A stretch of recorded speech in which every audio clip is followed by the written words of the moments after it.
All right, we're going to do a countdown. 5, 4, 3, 2, 1. All right, welcome everybody. Tonight is a special night. We're doing a webinar on burnout. And you see a lot of energy with me because I'm excited to have Trisha Houghton join us tonight.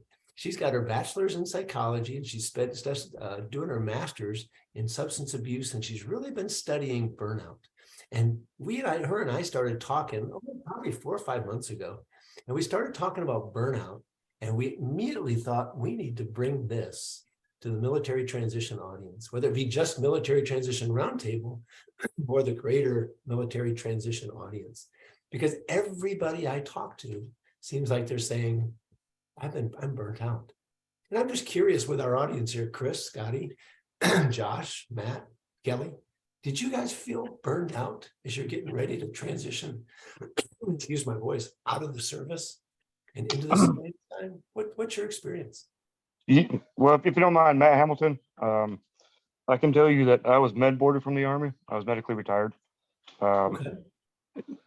And I had no idea how that process was going to go. So there was definite burnout there. Plus, I was trying to stay engaged in my unit, and I was trying to figure out what my next move was. And it was to the point where it was so quick, I didn't even get a retirement ceremony. Oh, so there was a lot of burnout there. Yeah. It was just, you're in, you're out. See ya. Yeah, and that adds to the burnout, adds to the frustration, adds to a lot of things like confidence and stuff, lack of confidence. So no, you can't kill my I want to say, Matthew, confidence. thank you for your service. Thank you for everybody who's here tonight for their service. This is really good. Anybody else? I was definitely burnt out just trying to figure out what was next. You get, well, you tell people that you're getting out of the military, and then they more or less turn their back on you a little bit. They know you're gone, you're out. So you're kind of on your own. And once you get out, I mean, it's a whole different world. You got to start piecing your life together. And I went straight from the Army to doing my bachelor's degree. And they like to say they have transition services and stuff, but you have to figure all that out on your own pretty much. How to use your GI Bill, how to start doing your claims for disability, stuff like that. It's nuts. Right. Yeah, it's a challenge. It's a challenge. But we're going to talk a little bit about military transition roundtable and how we're trying to focus in on that exact feeling, Josh. So staying on burnout. Anybody else? How would you define burnout before we kind of jump in and have Trisha talk to us about what that is? And there's no judgment zone right here. It's just this is us participating in a conversation. So Terrence and Chris, if you can come on camera, let's enjoy the conversation. Anybody got anything? How would you define burnout? A little dark for me. Oh, good. Hey, Dan, this is Kelly. Burnout for me is, physically being exhausted, being drained, just have, not sleeping well, emotionally, it's anxiety, it's leading into more stress. It's worrying about, all these other things contributing to, am I communicating what I'm asking? Because TAP or everybody else is not answering in the question that I want, or no one knows the answers, and just, physically and mentally, just getting tired because you're trying to find answers to your questions and no one really has answers. So those just a couple for me. That's a good one. That's a bunch of good stuff. That wasn't just a couple, that was a lot. Yeah. Anybody got to the point where in your burnout you started having nightmares? I don't know if that was necessarily just from burnout, but I don't know. Yeah, Right? there's definitely that moment when you get tired of things and I think you stop caring when you're just that burnt out, because you can't anymore. You don't have the energy to. Yeah. After I transitioned, I got in with Booz Allen Hamilton. And about 4 or 5 years later, I got into some tough situations. I won't talk the specifics, but I was being asked to stay on a team, but they didn't have work for me, so I was working to get on another team.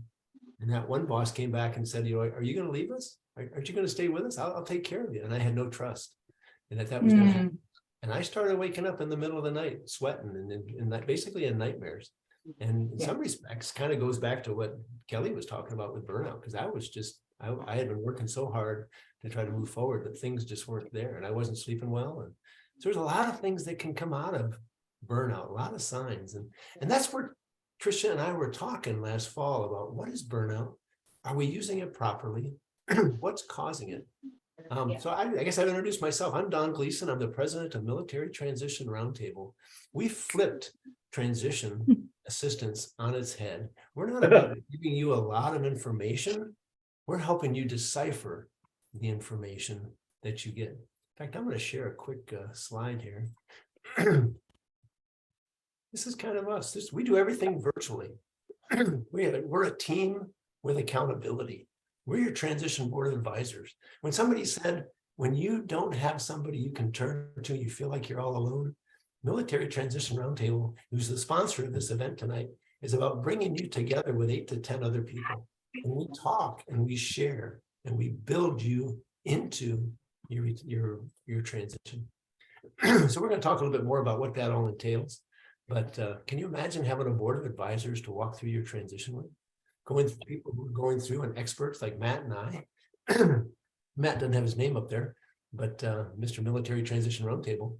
So we both went through it and we help. And Trisha is out there helping others in various ways. And she's going to talk about some of that.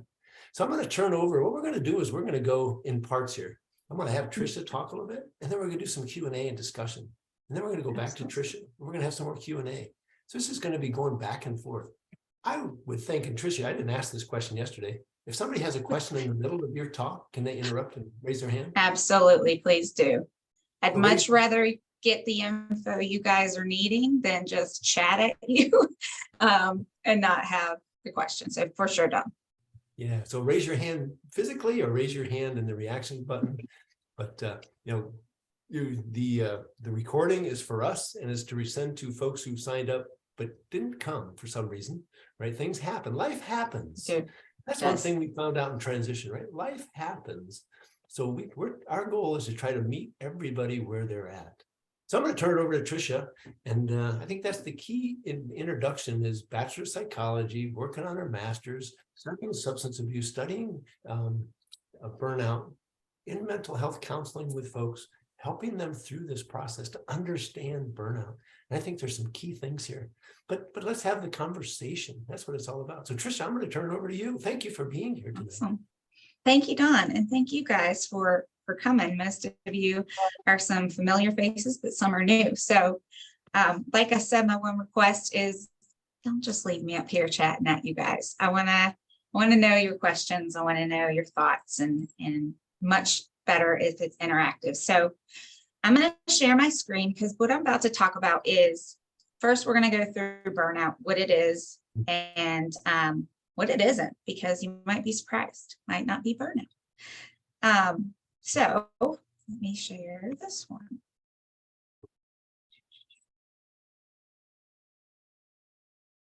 All right. Okay, so anybody know, I'm a big dog lover. If you've been on a one-with-one with me, you've probably definitely heard my shepherd. So anybody want to say or guess what this dog is doing? I mean, the obvious is shaking its head, right? But what's the dog doing? Getting rid of water off their fur coat, maybe? Maybe. Maybe it has an itchy ear. I know my dog, if it has an ear thing, it'll be shaking his head forever. True. Yes, that's certainly part of an option. Somebody else spoke. Get rid of excess energy or stress. I've seen my dog do that. Yeah, actually, so Matthew's the winner here. The dog's regulating. So this is actually a stress response that dogs do when they are, I mean, honestly, a number of reasons, but basically their built-in mechanism is one of the things they do is shake.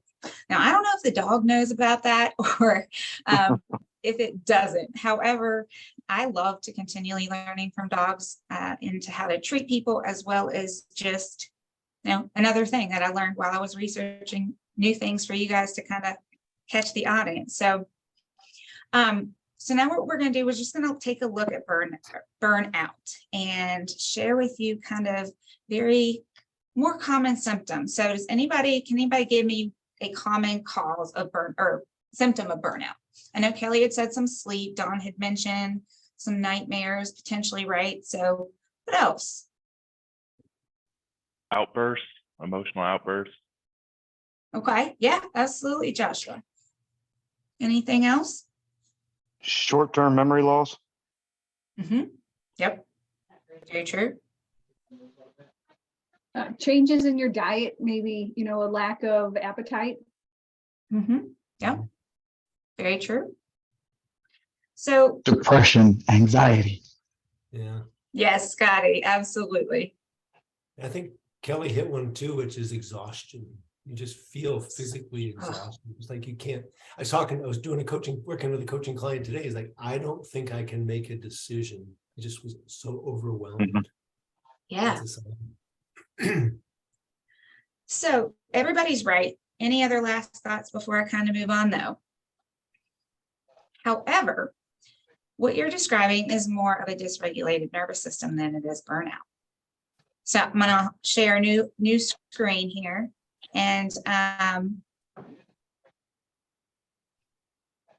like visuals. Ooh. Okay. So burnout is more so in the workplace. So when we're just clarifying real quick what burnout is and kind of its own kind of box, right? It's more so talking about workplace stress. Emotionally exhausted, as you guys have said, more critical, says clients, but also coworkers, fellow soldiers, etc. Little to no work satisfaction, or even life satisfaction to some point. And honestly, you're checked out. And that's something I talk about a lot, but you're not necessarily checked out because you want to be checked out. You're checked out because you just have nothing left. Kind of like what Dawn was saying with, the guy that couldn't make the decision. However, what you guys are describing for me is a dysregulated nervous system. Now, who has heard of this? Anybody? Okay. So basically, as a brief snippet, the reason why I'm here today and teaching about this is because as a crisis worker for over 15 years, my fight, flight, freeze, which is part of your nervous system, got stuck in fight, flight, freeze. Too many, I guess, crises, and we were a mobile unit that went around, and I did not know that this was an issue to even look for. So the differences here is your dysregulated nervous system is not just workplace stress. It is all the life stressors. It's the personal, it's the professional, it's, encompasses all areas of life. Very likely to have with trauma. So people who have had trauma, veterans, more so likely to experience dysregulated nervous system. Increased heart rate. My favorite one up here that honestly was what I would have seen as a huge red flag, but didn't. And the one that actually got me was bone tired. You might want to say, it's my own term here, but I didn't feel like exhaustion did justice to the amount of it, just bone tired. I felt like it was that deep. It's the kind of tired where, you can't just catch up on sleep or sleep in or take it easy for the weekend and feel better. It's just, it almost haunts you. So increased heart rate or heart rate up, heart rate down, easily irritated, that low tolerance kind of mentally, physically, emotionally, and on your family is strain and pain. Overly alert, even nausea, and chronic pain and illness. So the key between these two is that, my apologies. Key between these two is that you're in survival mode in both. But one, again, is more so just in the workplace. The other one is truly systemic. It's affecting all of your body, mind, soul, literally everything. So based on those descriptions, who feels more like now they have potentially a dysregulated nervous system over burnout. Okay, fair enough. You know, I go would, ahead. I would say that one point in time, that's probably very true. Okay, fair enough. But honestly, finding some sense of direction after eating out and figuring out what I wanted to do when I grew up, Right. that's actually relieved a lot of that stress. But and talking to you a lot, by the way. Thank you. Glad to hear it. You know, after mine got stuck, and again, we were told two things in mental health to look out for, and that was make sure you're seeing the therapist yourself, and which I did, and then make sure you were finding a way to lock up kind of your day's stress, which because we had a mobile unit, we didn't necessarily go back to an office or whatever and don't take it home.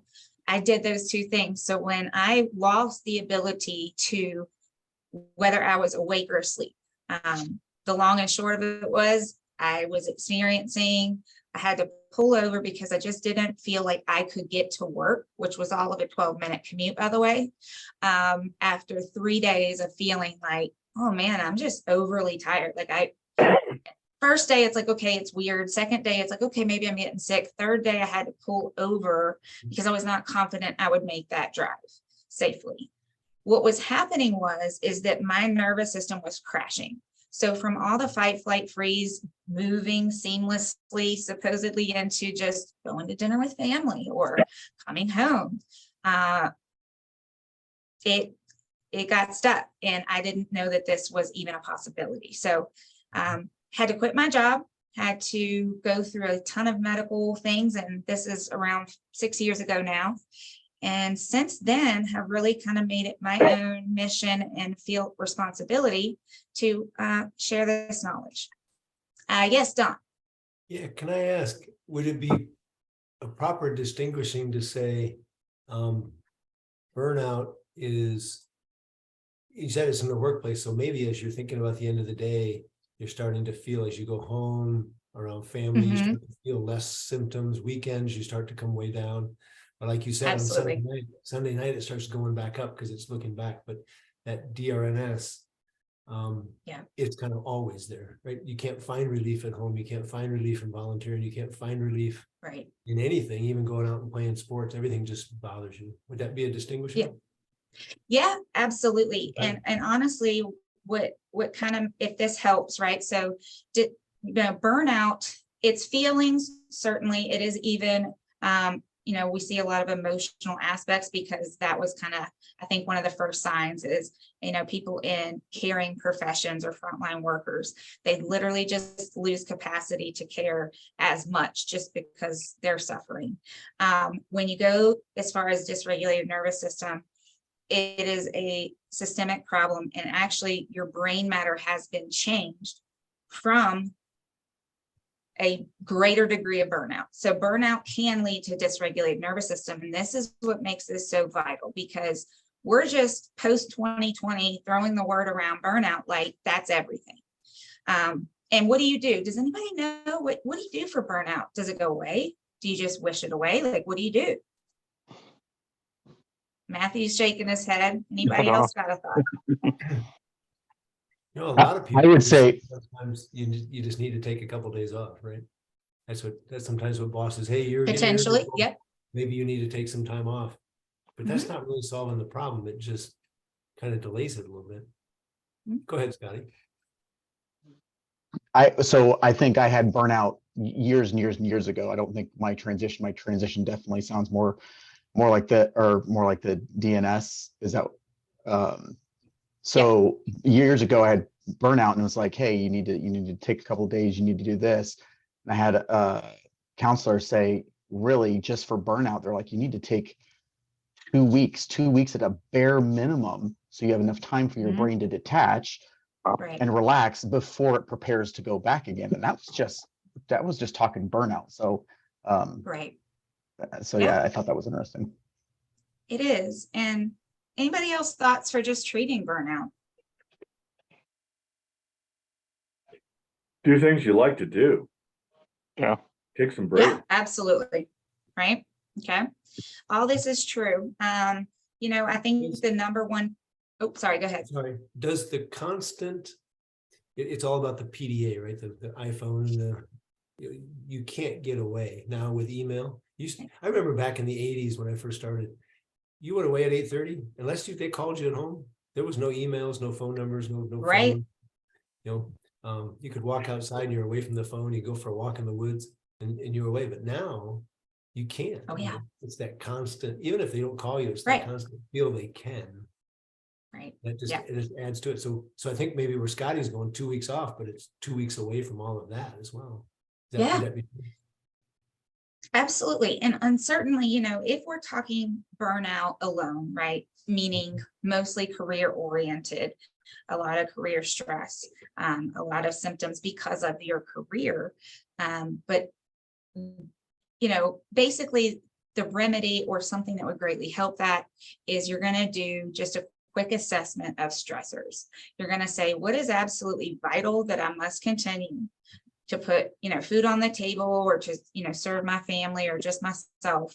And what can I cut out? Because if you don't cut out, you're going to continue to burn, just very honestly. And if you continue to burn, well, you're going to get dysregulated.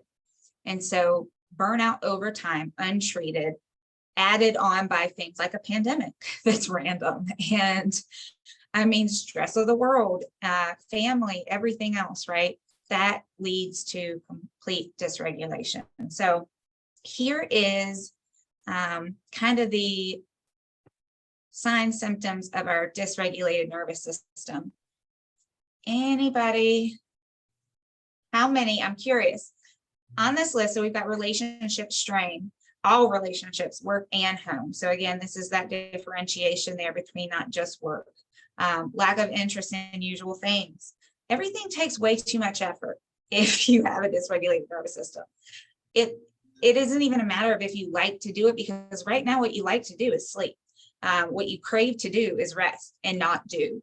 However, you've got brain fog, memory issues, again, that irritable despite your best efforts not to be, little to no sleep. The first thing I ask people about when they come to work with me for me to reset their system is how much sleep, what's your sleep like? Because sleep and burnout, yes, gets crummy, crappy, etc. Sleep and dysregulation. So when I had my crash, I lost that ability to control if I was awake or asleep. My body was giving me all the adrenaline and cortisol in the daytime, and it was giving me, in the nighttime, it was giving me all the cortisol and adrenaline in the nighttime, which kept me awake, messed up all my sleep cycles, etc. And then it didn't give me what I needed during the day, so I was completely zonked. Elevated heart rate, things that I've said, that bone tired piece, and really the option here that you're left to do is shut down. Does that resonate with anyone? Better understanding? Yeah. So, again, go ahead, Don. Sorry, Trish. Brian brought up a point in the chat, and that is, it sounds like TBI, traumatic brain injury. Yeah. So, yep, absolutely. So, again, as I, said, the likely piece that constitutes, especially since I'm focusing on veterans tonight, right, is that trauma piece. Something that differentiates and leads to a dysregulated nervous system is trauma. And that's across the board. And certainly whether you have worked for, oh man, I totally spaced my thought this real time. Is that burnout or is that? I think that's just a long day there, Don. But anyhow, so trauma was the topic. Trauma over a long period of time develops into burned out state or dysregulated state.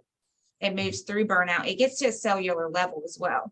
I debated doing some of the breaking down the nervous system and the brain and parasympathetic nervous system. And I thought maybe we could have a part 2 if we want one, but let's stick with the basics for now. And so what I want to focus on you guys as you're transitioning or you're already transitioned out is this piece of what do I do? Because again, the difficulty with the topic of burnout is number one, sure, sometimes it is just burnout. You take a step back, you assess your life. You say, you meet with your partner, you say, what can I do that's less? Because if I don't do less, there will not be enough of me, because I will be basically shut down. And that's what you're forced to do. So that's a step back from work, do what you can. I know not everybody can afford to do that. So again, then do what you can there. And if you can't, there's got to be somewhere you can trim, right? So search hard. Again, I'm a person that will help you with that. But if it is a dysregulated nervous system, and here's the cycle, we don't think there's really much to do, or we say, if we're in burnout, we say, but what can I do? I got to put food on the table. I got to keep going. Like Trisha, I can't step away from any of this. Right. Okay. And I get that. However, if you continue, you will get to a point to where you're mentally, physically, emotionally, relationally just shocked. You're irritable. Yeah, done. Does the potential burnout to DRNS, to depression, to potential suicide, if you don't get yourself out of it, doesn't have to be always, right? Right. It's different, but there's a path Yes. to hopelessness, Yes. to be better off out of this. Yeah. And Is there a linkage there? So I'm actually working on a model of suicide prevention that uses these things I'm sharing with you guys as a way to prevent and hopefully stop, right, soldier suicide. Because this is the thought process. And I remember like it was yesterday, driving and getting crashed and not being able to, waking up in a chair, and I'd been asleep for hours. I had no clue. I mean, it was extremely wild. And I mental health issues, physical health issues. I was, mine got to where, and this is where our careers are similar. The military, the reason why some of those things you learned in the military especially work against you guys is because you were trained from the start of boot camp to tune your body out. Your body's a machine, right? It's mental, right? Just power through. Don't ask questions, just laser focus, push, push, push, harder, faster, stronger. Now that is necessary, and that absolutely serves you in the military. Yeah. However, that's about the only place it serves you to that level of severity. The rest of your life is going to require you to tune in. It's going to require you to tune back up your volume and say, does something hurt, right? Where's tension? Where's pain? Am I mentally okay? Am I physically well? And usually, as in the transition space, the people that I work with and allow me to kind of come in and say, let's start with the symptoms, and your sleep's one of them. Yeah, I love it, Scotty. Thank you. Compartmentalization. Absolutely. So again, there's a lot of things specific to military culture that work against you. However, one thing that I do, and one thing that I'll get to, is to tune. How do you tune back in? Because again, in my job, I was never able to serve, had too many health issues, I was a liability. However, I did crisis work, which also, if you're a crisis responder, you don't get to tune in and go, wow, my heart's racing, or I'm really starting to sweat, or, oh man, I don't feel so great. No, you tune down. Because again, in that moment, in that instance, that's what the body requires you to do. The job requires you to do, because your body's doing one job, and that's to make sure you stay alive. And if you have to tune it out to stay alive, well, you'll do it. So the danger becomes, how do you intervene before it gets to full-fledged dysregulation and you have a crash, like myself? There are different levels to affect. So right now, kind of like reminds me of Dawn when we started saying, who's having the nightmares? Who's at that point? That's way more than burnout. That is 100% dysregulation. It's also other things. Symptoms overlap, and that's the tricky beast of this thing, right? Is it overlaps with mental health, physical health, PTSD, PTS, all the Ds, right? Just all the things. And it's extremely overwhelming. And then you guys are tossed into this transition space, getting equally overwhelming information that is confusing, that is chaotic at best. And and hopeful somewhat. So yeah, so any questions? Yes, Don. I was going to ask if we could ask a question to the audience, and where you're Listen. going is you're getting to the area where you said we've got to separate things, but in the military culture, it's always take it on, do it, put it in your rucksack and carry it, and you're going to get through it. But it just feels like it's going on. Who's had a success or a failure with trying to bring that up to leadership and saying, I've got to take a break. I've got to shed some things, right? We say it all the time. We as commanders always got the training that we had to be sensitive, but it was always do more with less, right? It was never about slowing down, taking a break. I remember wing commander when I was a captain, he said, after this 2 weeks, we're going to slow down. Then we come back to the next commander's call and says, well, it didn't really slow down, but the next, it never came. So who's had some success saying, I need to slow down a little bit? Any lessons that you guys have? Well, who even feels like they say they could? Like, I just want, yeah, go ahead. No, sorry. So actually, I've noticed a big difference. I had multiple careers while I was in the military. My first career field was very much that mindset.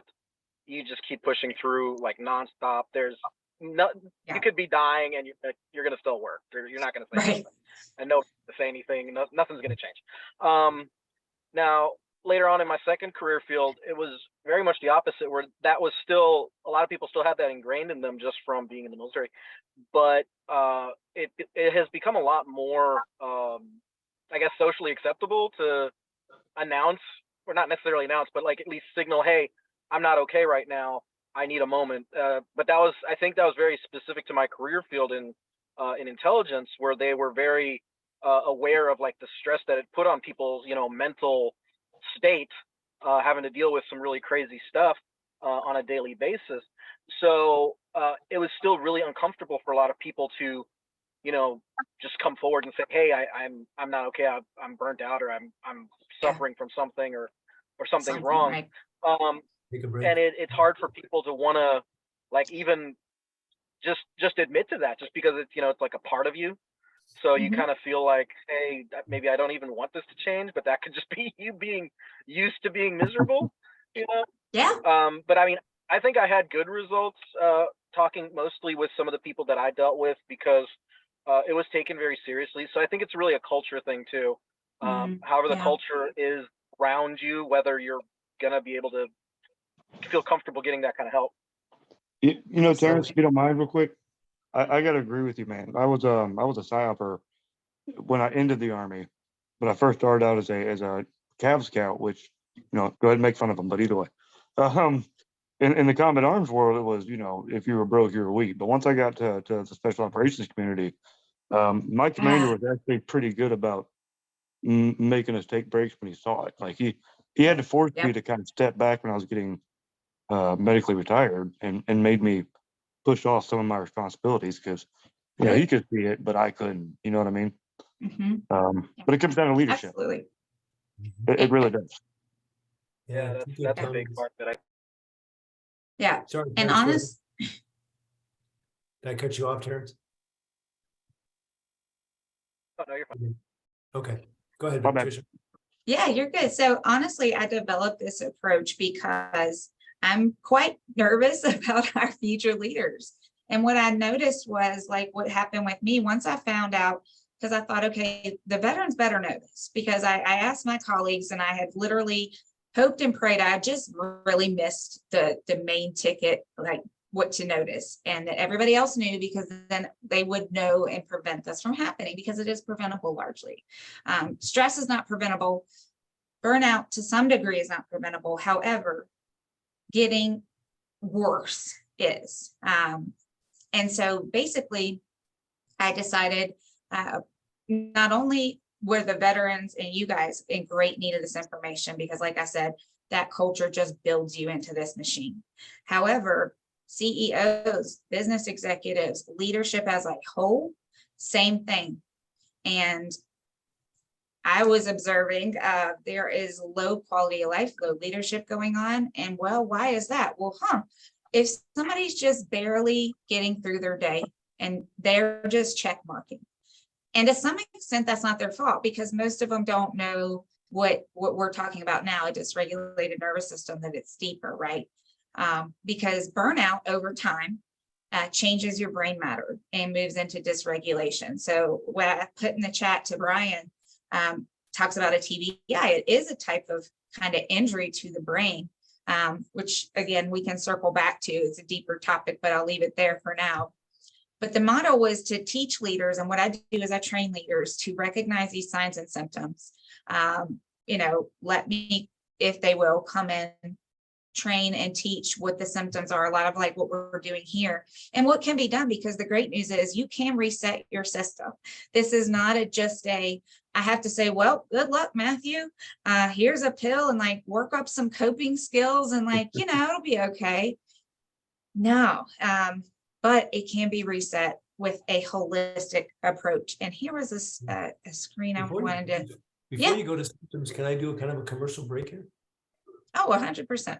One thing we're talking about is burnout, and we're talking about dysregulated nervous system, and we're talking about how it comes out, right? And one thing we found, Matt and I, as we were going through talking about transition, we were supporting folks for a number of years, and we found that people, and the comments came out earlier, you feel lonely during transition. You feel like you're all alone. You feel like you're different. If you're not zeroing in on things, you feel like you're the only one. So when I say earlier that we flipped transition, what we did is instead of bringing people together for a day, a couple days, a week of training, what we do is we bring teams together. You can see it in the top left. This is an actual picture of a cohort. We do everything in Military Transition Roundtable virtually. We started literally the week that everything shut down with COVID almost 3 years ago, so 35 months ago. But we bring people together, and just like we're doing here, we have conversations. We pick a topic and we dig into it, and we've helped somebody who's struggling with a thought, an idea. Which resume format do I use? How do I connect with more people in networking? How do I have a conversation with my spouse about where we're going to go because I don't like the way they're going? How do I have a conversation with my boss because I'm not getting time off to focus in on my transition? I'm 3 months away. All these things that come up. You have a team, like when I say a board of advisors, that's what it's about. And we really kind of focus on a path of three things. That top right, what's next? Where are you? What do you want to do? It's not what can you do, it's what job can I take for the best money and stuff. It's what do you want to do? I always go back to my fifth grade. I knew at fifth grade I wanted to work in environmental, and that drove me. So I sit down with people, we go through skills and experiences and emotions and what really drives somebody. And the importance of that, going to the bottom left, is the second step is validating that in terms of what things are available. It's networking, informational conversation. What's it like in those environments? Do I really want to do that? And then we talk about bottom right, selling yourself, selling your value. How do I get how I'm different out? And I show LinkedIn on the top because that's a book Matt has written. He's written several books on LinkedIn. He speaks internationally on LinkedIn and helps people really develop their profile and network using LinkedIn, how to make connections, how to start relationships. And he's taken all of our students that next piece. And I work with them on resumes because being with Booz Allen, I hired over 200 people. I interviewed probably several thousand and saw their resumes. So got a real feel of what works and what doesn't. But we bring that back to the core of the mastermind, which is that roundtable, which is top left. And if anybody's interested in learning more about that, we would love to talk to you about it. But that's why we're out here trying to sponsor conversations like this, because we want to have these conversations about what's happening. And we see people being burnt out come out of the service and how that impacts them, and sometimes just taking 100 days. I had a buddy, he wanted 100 days of golf, and that's what he did in between. But did that really solve the burnout? Maybe not. So this is something. This is a great conversation. So my commercial message is over. I just want to talk a little bit about MTR as the sponsor of this event. So back to you, Trisha. Let's get into the symptoms of this. Yeah. So what I wanted to briefly share and show is, there it is this wonderful screen. Maybe not.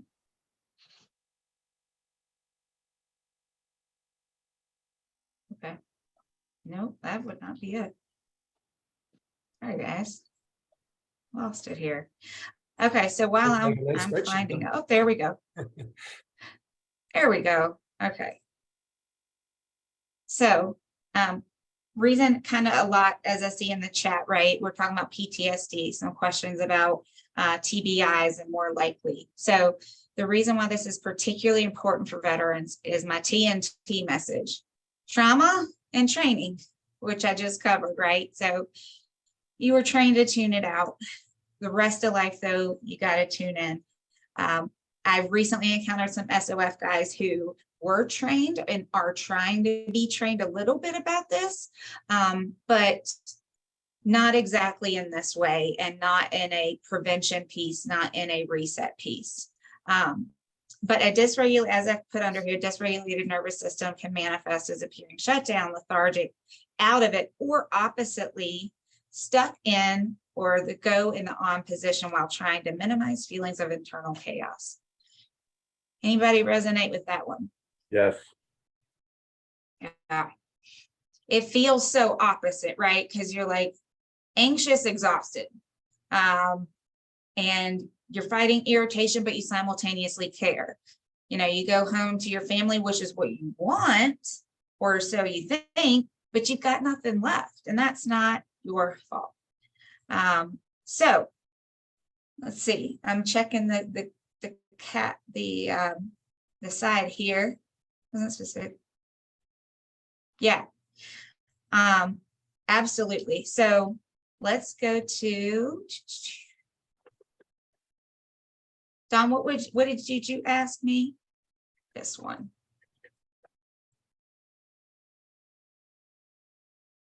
Earlier? Yeah. Did you have a question? Did I just make that up? Yeah, not just now. Okay. I got tons of questions in my head, but I know. I'm trying not here's to part- dominate. Right. So here's part of the problem. Cortisol is the stress hormone. Anybody heard of cortisol? Anybody not heard of cortisol? Let me do it that way. Okay, cool. So on the left, you've got a regulated system. So you got your cortisol and there's stress. So when stress goes up, cortisol goes up, but it comes back down. And as you see, it kind of goes up, down, up, down. It's regulating. The system's working. The nervous system is saying, okay, we need fight, flight. Okay, now we don't. Let's chill. And on repeat. However, when your system becomes dysregulated, as stress goes up, cortisol goes up, but it doesn't come back down. It does not reset. And it just continues to go in this upward trend, causing these chaotic feelings, these opposite emotions, this lack of just ability for so many things that's not your fault. Does that make sense? Any questions there? No. Okay, so what do we do? Does stress by itself like cause ulcers and other physical ailments like with your stomach? Absolutely. Is learning to deal with ulcers and that stress helpful in learning to deal with? So here's the thought. Let me put this one back up because I love a good visual. The reason I ask is I had a real problem with peptic ulcers in 10th grade, great school and everything. Yeah. And my dad really taught me how to relax and control it. And I periodically through my career felt them coming back. So I applied those principles. And I felt like absolutely kind of that stress pulled it back down again. Yes, and it does. And so basically, here's the problem. Don, there's nothing wrong with it. You know, again, stress is normal. Stress is even helpful. You know, when we're stressed, our body's kicking into gear the things we need it to. The cortisol, the adrenaline, the norepinephrine, and on we go. However, chronic stress matched with trauma, matched with family, matched with job burnout leads to dysregulation. So if you think of kind of like Don was saying, is it okay to kind of address the stomach? Well, yes, absolutely. However, you're going to then have a stomach ache that probably gets better with some medicine, but returns. And it would be like trying to put out this fire. Is this possible? Is one person able to fix this? No. No, it's attacking your work. It's attacking your sleep. It's attacking your mental health, your physical health, your family. You get the picture. This is honestly, when searching for these pictures and messages, I thought, there's no way I can better describe this than this. So similarly, you could what I call kind of symptom management. So for the stomach, certainly that could be one aspect you need to get checked out. Now, I do a holistic reset. So I'm going to look at each area of your life and say, okay, what are your symptoms? What are your signs? And then I create a reset for you, helping your mental health, helping your physical health. What you eat is a huge piece of this. I literally and figuratively ate my words, because when I had my nervous system get stuck, my doctor said, okay, and Trisha, by the way, I want you to try this diet. And I thought, oh my gosh, are you kidding me? Okay, right, fine. I didn't think I ate super unhealthy, but I had no idea the amount of regulation foods can play in your life. And since then, in the past year, I've finished and added a whole nutritionist certification so that I can create meals specifically, diet specifically to your symptoms, right? And oh my goodness, does it work? Is it hard? Yes. But is it as hard as living like you've been living? No. So again, it does take work. Any change of habit is hard. Exactly. It's almost easier to stay where you're at, but you know that staying where you're at is good. So you got to realize that I got to get out of this, right? I've got to make it. A lot of it, the problem here, Dawn, is it's the devil we know, right? And that's like with any change. A lot of people want change. And then you get an opportunity and you're like, oh, I'm not so sure. Right? Because, but you want it, right? Well, yeah, but what if, right? And then we go through all that stuff. So there's this tug, push, pull with what we want, what we need. And it's no different than this. You've learned to survive feeling like this. However, it is a survival. It's not thriving. It's not life. It's not living. Yeah, let's see if there's got any questions. If you got a question for the group, let's pause for a second and see if anybody. We're talking symptoms of burnout, symptoms of dysregulated nervous system. Mm-hmm. I know we've all gone through stuff like this. We've all struggled with it. There's that quote that says, if you don't deal with it now, your system is going to deal with you later. And it's so true. Any questions, thoughts? Yeah, I got some thoughts. What I learned in the last part of my military career was to take time off to go to the gym. And like once a week, I used to play 9 holes of golf by myself. It just recalibrated. And it was just kind of a natural thing to do those kind of things. It's not the normal military way, but I had bosses that understood I had a very stressful job dealing with the media, dealing with community leaders. And when time permitted, I took time off and I would spend more time in the gym, but I could look at my calculation, say, I'm spending 50 hours a week. What's an extra half an hour at lunch to deal with all these stressors? So yeah, I was well schooled in that. Good for you. Nice. Thanks. Anybody else similar like that? Thanks for sharing, Matt. And physical activity is a great way to deal with stress. It is. I think what helped me is learning my personality and being more introverted. So I just needed to take time by myself alone to recharge and dig through all that stuff before I actually went out and took care of other people. It's a huge one. Yeah. One of the things that I noticed was a lot of times you don't even notice it until you start seeing like some of the symptoms listed out. The big one for me was when people started listing out like the flight freeze responses, and you don't even realize that you're just stuck in those until you're like kind of pointed out, and then you're like, oh, holy crap, I am doing this the whole time. And it, stress affects everybody differently, so everybody might have a different reaction at some point, but some of the symptoms are just like, they need to be pointed out to you, honestly. Right. Well, and again, checklist, you go check. Yeah. Check. No wonder I don't feel right here. Holy cow! Right? I had a V8. Whoa! Yeah, so, and that's very common kind of, Terrence, is, you know, again, if we just think it's burnout, well, that's just like, we feel like we're stuck. Like, this is just life now. I don't know if anybody else felt like that or has felt like that, but a lot of times we just resign to, well, I guess I'm just miserable. Like, I guess this is just coping, because this informational piece is not out there yet. Now, why is the question I have in what I do, This is now what I do full time.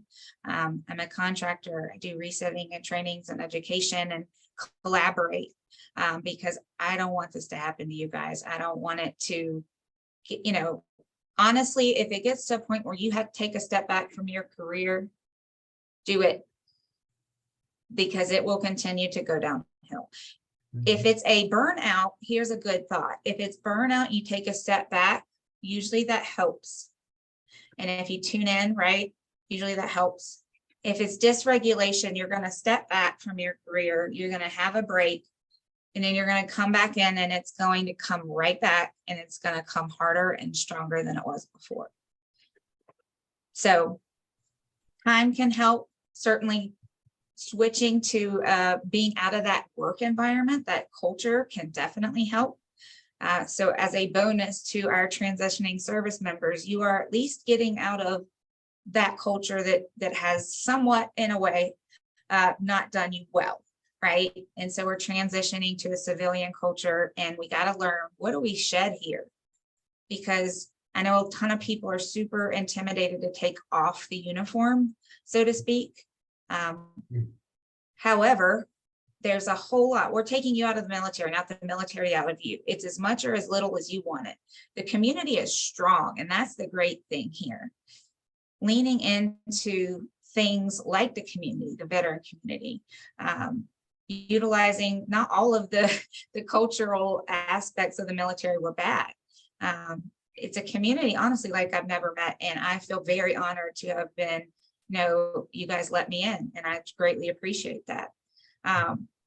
So here's something, the prevention piece, the kind of, I think the reason we. And this is important, because if we don't recognize that we have it, and we go into a civilian job, we're going to recreate, because it's a habit, Yeah. right? We take things on, we nug through. Oh, yeah. It's that habit piece. And if we're not careful, we'll recreate it on the outside, just like we had it on the inside. And then you'll wonder, why in the heck did I retire? Or transition, whatever, separate, right? Go ahead. Right. So what you're looking at here is a big piece of prevention and or intervention. I do the intervention piece, so this is just your basics, which you're going to go back to basics. Okay, you're going to drink water. If you don't like water, put lemon in it. That's what I used to get drinking water. I hated it. I literally only had soda and caffeine. It was toxically unhealthy, I understand, but we're all a work in progress. Eat whole foods throughout the day. Part of this process, and again, this is a longer discussion, but if you only eat every 8 hours, you're causing your insulin to spike. If your insulin spikes, you're stressed. It causes your entire system to go into fight, flight, freeze. And if your system's already dysregulated, it stays in that, and then you're just adding fuel to a fire. So eat throughout the day. And I cannot stress this enough. Sleep, have a bedtime, have a cutoff point. There will always be more to do, always. Whether that's family, work, school, etc., right? And I hate to say it, but you are replaceable in work. I apologize, but I don't, because you got to know your enemy, right? So have a bedtime, have a cutoff point. Tune in. Again, resisting, part of the mind culture. Sorry, somebody's talking. I can't see it. Somebody have a question? And somebody made a good comment, eating right is hard when you're fatigued, but it's something. 100%. And so again, these are things that drive this kind of cycle, right? I'm bone tired, Trisha, so I'm going to get fast food. Get that. At least you're eating though. And so again, sometimes we have to pick and choose. Subway, okay? It's not your hamburger, but it's a whole lot better than some of your other options. tuning back in, resisting military mind culture, and that piece of, pain is weakness leaving the body, drive forward, press on, unless you're the SOF and are learning new practices. Where do you feel tension? These are questions I want you guys to ask. And this is what I teach, is how you tune back in. How do you recognize where you're tight and where's tension in your body? It might feel really strange, but it says a lot about what you're going through. And then reassessing your why. Why are you even doing what you're doing? What do you want to do? So much of my time is spent with guys and girls and just people in general saying, I don't want you guys to feel pushed into project management or IT. There is so much more out there, but that's what's pushed at you guys. And I can't understand it for the life of me. I want the second part of your life to be so much better than the first. Very few people get to finish a career and start another one. So we're going to talk, if you work with me, we're going to talk about what's your why and what's important, because what was important in your military career is different now. And that can be absolutely terrifying. However, it is also very exciting. It also has opportunity. And honestly, I know kind of the sea of the world is my oyster is quite overwhelming. And it is, because again, you've been told what to do, when to do it, how to dress, how to shave, how to put your hair in a bun. I mean, the whole nine, right? Regulation techniques. Well, before I get there, healthy outlets. Okay. I want you to bring fun back. I'm gonna offer a series on fun because I need it too. But bring fun back into your life, kind of like Matt was saying. Golf. Do something that's just for you. It doesn't have to be hours or days. I think people think when I say this, like, oh, you got to go on a girls' trip, like a weekend, like all yourself. No, don't have to. You can take a shower. You can have a healthy meal. You can go play golf. You can go for a walk. Walking actually forces your brain to move into the parasympathetic nervous system. It's a great thing. Movement in general. Say no. That's why my little hand is X'd out. It's an amazing response. I work on it too. I'm also a work in progress. Have an end time, as I've said before. There's always more. And, start small for yourself. If you're drinking water and you start with the bedtime, I'm happy. Truly. You got to say no to say yes. Yes to the rest of your life. No to this one thing. Applying regulation techniques. I call them pregnancy breaths. So these are just two. I have my own vetted list of techniques and methods that you can do, whether you're in the middle of a battlefield, at your desk, at your family's event. You don't want people to know you're like coping, right? Pregnancy breaths, I nicknamed them that. They're diaphragmatic breaths. If you guys probably have heard of them, then you've heard of them probably in that way. The reason why I call them pregnancy breaths, it's a fail-proof way for you to know you're doing it correctly. If you breathe and your stomach protrudes like it's pregnant, you're doing it correctly. Just doing that alone forces your entire nervous system into the calming parasympathetic nervous system. Really? So you're literally forcing your body just by breathing to calm down and say, hey, hold on, we don't need fight, flight, freeze right now. We don't need it. Calm down. My favorite thing is the 2-minute field drill. So this is basically, you're going to sit in the floor. Because why do I say the floor? Well, it's because you're not in front of a screen, most likely, and you're not in the middle of your family or chaos. And you're going to set your alarm to 2 minutes. Now, this is not meditation. I'm not asking you to get spiritual or call on anything, but I'm just asking you to cease doing. You're not going to try and do anything for those 2 minutes, but you're not going to block anything either. So you're just going to let your body, you're just going to say, okay, body, you've got 2 minutes. Whatever you need to feel, feel. I'm not going to block you. I'm not going to put a cap on you. And then when those 2 minutes go off, your alarm's going to sound. You're going to get up and you're going to return to your day. So you're training your body. It has an outlet. We will make time for you. We're not just going to continue to do this number and stuff it in, that you will get it out. Thoughts, questions? How Oh, many and of boiled those- potatoes. How many of those have people tried successfully or unsuccessfully? Boiled potatoes is new. Yeah. I still Yeah, we'll practice get- breathing. I did it today, just stepped away from the desk and did some of Nice. that diaphragm breathing. And then also there's one where you follow your pinky and your fingers and breathe up and down with that. Yeah, absolutely. You know, it's the foolproof way. And the reason why I only call it pregnancy breaths now is because, you know, so many people are naturally breathing from your chest. If you're in fight, flight, freeze, we've all seen somebody have a panic attack. Their chest is up and down and up and down. That's because this is fight, flight, freeze. If you can get someone to breathe from their diaphragm, protrude their stomach out, you're forcing their body to say it's okay. Have you heard of the book Boundaries by Dr. Henry Cloud? Does that Oh. help? Oh, yeah. Boundaries can certainly help. I mean, you know, I'm a big proponent of do what you can, right? We all need better boundaries, especially the helping professionals need to be able to say no. Again, I suffer with it. I'm also a work in progress and I'm still in recovery from all of my stuff. So it's an active process, but it is possible. And I mean, I had no idea the journey I would go on and that I'm still on. And if it wasn't for the diet, and I had to get to a medicated level. So I will say the word of caution is sometimes you are so dysregulated, it's hormonal and it's a cortisol level and an epinephrine issue. I am not a medical doctor, so if you ever do reach out to me, I will let you know if I think that's beyond my scope of practice, because I have limitations. I'm not about to say I don't know or I know something I don't know.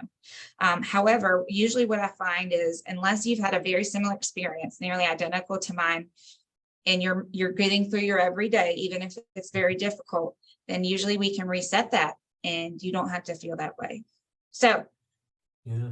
any questions before I Bring kind of up- share bring what up- I do and wrap it up? Trisha, hopefully this doesn't get, Go oh, ahead. sorry. I was gonna say, hopefully this doesn't get too far down the rabbit hole, but I was thinking as you were talking, is Yeah. this like a neural pathway kind of thing? Because we talk about like when our brain intention, like when we get in a car, right? Our brain creates a shortcut to be able to drive, so we don't have to rethink every time how to drive the car. But as you're talking, I'm like, is this a neural pathway that's basically because you talked about brain trauma, it creates that neural pathway. So instead of going down a normal path like we might normally go down, we continue to go down that path where all the cortisol and all that stuff goes through our system. Is that what I'm hearing and understanding? It's basically we've created a new neural pathway where our brain's shortcutting, unfortunately, in a negative way. Does that make sense? Yes, yes, it does. It does. Hi, sweetie. And honestly, so basically, yes and no. So it's creating a bunch of differences. You're getting gray matter. You're getting circuits that you have not had. It's forcing your brain, kind of like I think you're saying, Scotty, down this fight, flight, freeze stuckness as to what it's always doing. So instead of taking maybe the roundabout way, right, you're going the one way you know on repeat. And therefore, your body's panicking. Interesting fact, we're the only animal, so to speak, that's mind and body are separate. Everything else, if the body's tanked, the mind's tanked. If the mind's awful, the body's awful. It's one system. So just to tell you kind of how strange this truly is, there's a book called The Body Keeps the Score that goes through so much of just how your body has gone through every trauma, every event in your entire life that you have. But why do we then just focus on the mind? The body went through it. How's that working out? Well, it's probably not, but that's not your fault, right? So I will share kind of my screen here and what I do. Because this is one thing we wanted to do is make sure you know how you can get a hold of Trisha and what kind of things she does. And maybe you want to reach out to her if you're feeling any of this kind of stuff. If any of this resonates with you, this is a great resource right now in front of you to say, hey, Trisha, I may need some help. Let's talk about this. So back to you, Trisha. I appreciate you being able to absolutely help folks. Yeah, so I nicknamed myself a stressalist because I deal with stress. I'll tell you guys a funny story briefly. I was starting to have problems with my eyes within the past 6 months. This was new to me. I go to the eye doctor, and literally the oh gosh, what's it called? It's not ophthalmologist, is it? Sorry, my brain is short in here. Optometrist, thank you. Says, your eyes are stuck. And I'm like, what do you mean they're stuck? They're stressed. They're stuck in stress. And I just lost it laughing. And this is just in the past like 6 months. So I got to the level, even my eyeballs were just stuck and overwhelmed. So what do? I'm going to chat with you for free. We're gonna have a conversation about what your signs symptoms are. I'm gonna plan how to reset that, give you access to tools that, again, kick in, make your body go into parasympathetic calming mode and say, hey, body, we don't need that right now. I started a veteran group for veterans in transition that's free every other Tuesday from 7 to 8 p.m. And the group's called Vetted. You will find it. This QR code goes to my website and my email's there at the bottom. The new training that I am offering, or a new group for Vetted, is how to learn the culture. Again, kind of like we were talking throughout this, is that cultural shift. What do I need to shed as I move into civilian life? A lot of my guys and service members have been shocked at through their skill bridge or through their internship and say, this is a whole different world. People don't care, etc. So I don't want you guys to be too shocked. And then key trainings and education for military members to let people know what this thing is. And that way, again, my goal is for leaders to know and work with leaders so that I can do trainings and education on how to prevent this whole thing. So we can actually build leaders because our leaders are actually calibrated and reset. And then, this happens in business as well, as I said, with CEOs and things like that, and your business gets stuck. So I work on that. And then speaker, podcaster as well. And last but not least, so there are 7 seats left in the culture reset group. It's basically going through how you're no longer this machine and we're just going to tune things out. However, not all our training is useless. So you're going to go through what to keep, what will serve you, and what will not. Any questions, comments? Thanks for making that available to the group. That's going to be important. Yeah, absolutely. Yeah, we appreciate you being here tonight, Trisha, because as we said, Yes, we do. This is an important topic, and we have gone through it in the military, and we've nugged through it. We've put up with it. We've compartmentalized it. I said a lot of different words, and there comes a point where if you don't deal with it, it will deal with you. And, it will, and that's what mine did. It said, nope, we're not doing anything anymore. And so it was a long one, but it is. The good news is it doesn't have to be this way, right? So before we go down a super dark rabbit hole, I want to stop this thing. So yeah. And one last thought about military transition roundtable. One thing we do is the DISC assessment. You get to learn a little bit about your personality. And I know I'm an SC. I call it a peacemaker, but S's, 67% of the world is S's. And guess what? We don't say no. We don't want to have conflict. So we don't want to tell the boss, no, I can't do that, right? You don't want to walk into the boss and say, I can't do this anymore. That just creates conflict. So we end up holding it inside, and it works totally against us. And I'm not saying that's the only personality that does it, but that's a characteristic of the S. So one thing we do in MTR is we help people understand their personality and why they behave the way they do. And boy, that just unlocks so much for me. And it might unlock a bunch of stuff for you too. So again, if you want to learn more about Military Transition Roundtable, get back to Matt or I. One thing we're going to do out of this is we're going to send this recording within the next week out to everybody who signed up. So you guys will get this so you can go back and listen, because we want you to have this to refer to. It'll be off on probably a link off on our Military Transition Roundtable YouTube page. And there's some other ones out that way. Matt, anything we forgot that you want to bring up as we close out?